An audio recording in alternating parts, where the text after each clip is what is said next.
अंग्रेजों द्वारा बक्सर का युद्ध जीत लिया जाता है। तो बक्सर के युद्ध जीतने के बाद दो संधियां होती हैं। इलाहाबाद की दो संधि होती है 1765 में रॉबर्ट क्लाइव के नेतृत्व में दो संधियां होती हैं, जिनमें से इलाहाबाद की प्रथम संधि के द्वारा अंग्रेजों को मिल जाता है कि बंगाल की दीवानी मिल जाती है। बंगाल, बिहार, उड़ीसा तीनों जगह की उन्हें दीवानी मिल जाती है। उसके बाद तब रॉबर्ट क्लाइव ने द्वैध शासन लगाया। द्वैध शासन को हम किस तरीके से समझते हैं? द्वैध शासन क्या था? जब मुगल काल था उस समय जो प्रांतीय प्रशासन चलता था, मुगल काल का जो प्रांतीय प्रशासन चल रहा था वो दो चीजों से चल रहा था। एक दीवानी, दो अधिकारी हुआ करते थे। एक दीवान हुआ करता था और दूसरा जो हुआ करता था सूबेदार या गवर्नर जिसे कहते हैं। ठीक है, ये दो दो अधिकारी संभालते थे किसी भी प्रांत का प्रशासन। और जो दीवानी होता था इसमें राजस्व की वसूली हुआ करती थी, और जो सूबेदारी होती थी इसमें प्रशासनिक चीजें देखा जाता है, जैसे सैन्य और प्रतिरक्षा, पुलिस और न्याय जो व्यवस्था थी वो वो जिम्मेदारी थी। और फिर ये दोनों एक दूसरे का नियंत्रण रखते थे। अगर इनमें कुछ गड़बड़ी होती थी तो ये इसका नियंत्रण रखता था, और अगर सूबेदारी में कोई नियंत्रण होता था तो दीवानी उसका देख रेख करती थी। तो इन दोनों का आपस में नियंत्रण था, और ये दोनों जिम्मेदार थे किसके? मुगल सल्तनत के, मतलब मुगलिया सल्तनत के। इनकी जिम्मेदारी थी, जवाबदेही थी मुगलिया सल्तनत सल्तनत में। लेकिन जैसे ही अंग्रेजों ने जब बक्सर का युद्ध जीता, और जब इलाहाबाद की जो द्वितीय प्रथम संधि है, तो प्रथम संधि में उसे बंगाल, बिहार, उड़ीसा इन तीनों स्टेट की इन्हें मिल गई दीवानी। अब इन्हें दीवानी तो मिल गई, ठीक है। अब इन्हें क्या मिल गई? इन्हें तीनों स्टेट की दीवानी, इन्हें दीवानी मिल गई। और सूबेदारी किसको मिली? फौजदारी जो है ये नवाब के पास ही रखे। तो नवाब की जिम्मेदारी सूबेदारी थी, और जो दीवानी थी ये अंग्रेजों की जिम्मेदारी हो गई। अंग्रेज अब केवल राजस्व पर अंग्रेजों का अधिकार हो गया, पैसों पर। अब ये द्वैध प्रशासन लागू किए कि इस नाते कि ये अंग्रेज अभी सत्ता पूर्णतः नियंत्रण नहीं चाहते थे। उनका डर था, और वो कहीं न कहीं संशय में थे कि इसका रिजल्ट क्या होगा। वो कई सारी जो आगे की नीतियाँ थी वो बना भी रहे थे, और आगे की नीतियों के बारे में सोच रहे थे कि क्या-क्या नीतियाँ थी, क्या किस वजह से हो सकता है ऐसा। तो इन्होंने इन्होंने काम किया कि जो सूबेदारी थी ये भी 53 लाख में खरीद ली। अब सोचिए कि ये राजस्व बंगाल का राजस्व है, अपने हिंदुस्तान का राजस्व है, और अंग्रेज बंगाल के ही राजस्व से सूबेदारी, मतलब नवाब से उसकी जो निजामत है, जो सैन्य ताकत है, प्रतिरक्षा और पुलिस, इसमें न्याय जो नेतृत्व क्षमता है वो सब खरीद लिए। और खरीदने के बाद जो अंग्रेज थे वो उप दीवान, मतलब नवाब के नीचे जो गवर्नर थे, जो दीवानी थी उसी के नीचे एक उप दीवान नियुक्त किए। बंगाल के लिए उप दीवान कौन रहा? बंगाल के लिए रजा खां। और बिहार के लिए एक उप दीवान रखा इन्होंने, सिताब राय। ये एग्जाम में डायरेक्ट इनका नाम पूछ लिया जाता है कि बंगाल के लिए रॉबर्ट क्लाइव द्वारा नियुक्त किया गया उप दीवान कौन था? तो रजा खां बंगाल के लिए था, और बिहार के लिए कौन था? सिताब राय था। तो इन्हीं के माध्यम से, ये उप दीवानी के माध्यम से प्रशासन चलाते थे। इन्हें डर किस बात का था वो आगे हम देखते हैं। फैक्ट क्या है? अंग्रेजों ने शाह आलम से बंगाल की दीवानी प्राप्त कर ली थी। ये इलाहाबाद की संधि में इन्होंने प्रथम इलाहाबाद की संधि में प्राप्त किया था, और 53 लाख रुपए में नवाब से निजामत का अधिकार भी प्राप्त कर लिया। कंपनी दीवानी और निजामत के कार्यों का निष्पादन भारतीय एजेंटों के माध्यम से करने लगी, लेकिन जो वास्तविक शक्ति थी वो अंग्रेजों के पास थी। यही जो दो शक्तियों का बंटवारा हुआ था, इसी को द्वैध शासन कहा गया। अब द्वैध शासन 1765 से जब पूछा जाएगा द्वैध शासन कब लागू हुआ, तो 1765 में, और 1772 में वारेन हेस्टिंग ने इसको खत्म किया। वो आगे भी देखते हैं कि कैसे वारेन हेस्टिंग ने खत्म किया। लेकिन बंगाल में द्वैध शासन कौन लागू किया था? Robert Clive. ये भी पूछ लिया जाएगा। अब रॉबर्ट क्लाइव इस समय नेतृत्व है अंग्रेजों का, कंपनी का नेतृत्व कर रहा है, तो रॉबर्ट क्लाइव ही लागू करेगा। तो इनके जो कारण थे, वो पूरी सत्ता वो अपने हाथ में क्यों नहीं लेते थे? वो प्रशासनिक द्वैध शासन ही क्यों लागू किए? मतलब दीवानी तो अपने पास रख लिए, लेकिन फौजदारी को भी अपने पास रख लेते, क्या दिक्कत थी? लेकिन उन्हें दिक्कत आ रही थी, दिक्कत इसलिए था कि उन्हें डर था, किस बात का डर था?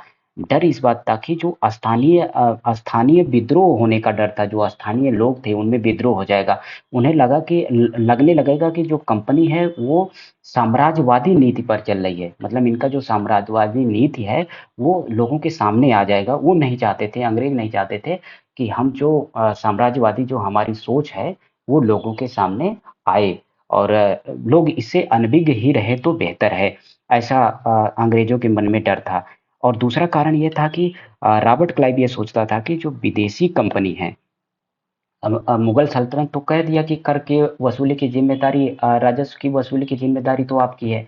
तो रॉबर्ट क्लाइव लेकिन सोचता था कि जो यूरोपियन कंपनी है अभी बंगाल में जो मौजूद है, क्योंकि फ्रांसीसी भी हैं, डच भी हैं, पुर्तगाली तो ना के बराबर थे, लेकिन फ्रांसीसी और डच जो बंगाल में अभी भी व्यापार अपना चला रही हैं, वो सारी जो कंपनियां हैं वो इन्हें कर देने से मना ना करे, उन्हीं की चुनौती को ये सोच करके कि ये चुनौती ना दे दें, इस वजह से वो सत्ता हाथ में लेना उचित नहीं समझा। उसके बाद तीसरा कारण था कि कंपनी के पास उस समय पर्याप्त संख्या बल नहीं था। पर्याप्त संख्या बल मतलब कंपनी के पास उस समय इतना संख्या में लोग नहीं थे, और जो भी कर्मचारी थे वो स्थानीय रीति रिवाज से अनभिज्ञ थे। मतलब जो कर्मचारी थे उन्हें स्थानीय रीति रिवाज के बारे में कुछ पता नहीं था। इसीलिए उन्होंने दो उप दीवान लागू किया था, उप नियुक्त किया था। बंगाल में रजा खां और बिहार में सीताबरा, इन्हीं के दोनों के द्वारा वो प्रशासनिक जो व्यवस्था थी और राजस्व व्यवस्था वो दोनों देखते थे।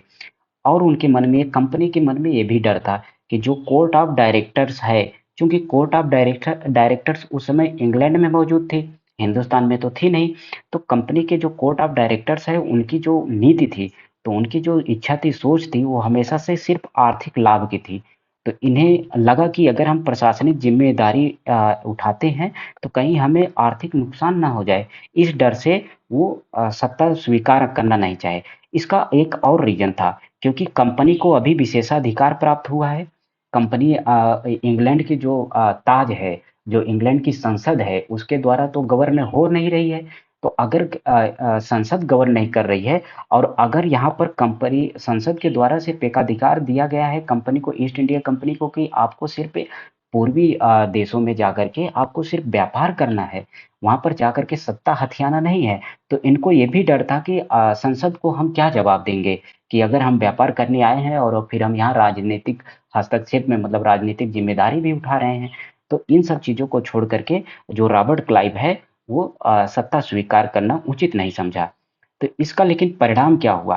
क्योंकि परिणाम बहुत भयावह होने वाले हैं। क्योंकि जब द्वैध शासन लागू है, द्वैध शासन में सिर्फ राजस्व अंग्रेजों की जिम्मेदारी है, तो जो जिम्मेदारी सिर्फ राजस्व की है वो बखूबी निभाएंगे। बाकी जो प्रशासनिक जिम्मेदारी है वो तो 53 लाख में खरीदे हैं, और चेहरा तो अभी भी नवाब का ही है। तो जो बंगाल के नवाब का चेहरा है उसके आड़ में अंग्रेजों ने सिर्फ राजस्व की लुटाई की है। तो उसके द्वारा पूरे बंगाल में अराजक की स्थिति बन गई, क्योंकि प्रशासनिक सेवा की कोई किसी की जिम्मेदारी थी नहीं। नवाब की तो मतलब कोई लाइबिलिटी रह ही नहीं गई थी, और लाइबिलिटी नहीं है तो फिर कोई कुछ भी कर ले। तो पूरे बंगाल में अराजक की स्थिति बन गई। आर्थिक पतन होना शुरू हो गया। आर्थिक पतन किस तरीके के? तो अंग्रेज जो थे वो आर्थिक जो अपनी राजस्व वसूली करते थे वो बोली लगा करके करते थे। क्या लगा कर करते थे? बोली लगाते थे, जैसे ठेकेदारी में, कि इस गांव की जिम्मेदारी इस ठेकेदार की है। तो जो बोली सबसे ज्यादा लगा देता था उसी की उस गांव की राजस्व वसूली की जिम्मेदारी मिल जाती थी। अब जो ठेकेदार थे, जो बोली लगाने वाले जमींदार थे, वो गांव में तो अब बोली तो सबसे ज्यादा लगा दिए। तो ज्यादा लगा दिए तो वसूली, जो राजस्व की वसूली होगी, तो अब वो आप सोचिए कि किस लेवल की होगी। तो जबरदस्ती वसूली करेंगे, और जबरदस्ती वसूली करने का जो परिणाम हुआ वो और ज्यादा भयावह हुआ, क्योंकि कठोरता पूर्वक अगर की जा रही थी तो वो सन चल रहा था 1770 में। और बंगाल में अकाल जैसा भयावह असर पड़ गया। मतलब कि अब लोगों को खाने के लिए है नहीं, और वसूली तो चाहिए। अब इससे जान और माल दोनों का नुकसान होने लगा पूरे बंगाल में। और जो हिंदुस्तानी व्यापारी थे, उनकी स्थिति क्या रही?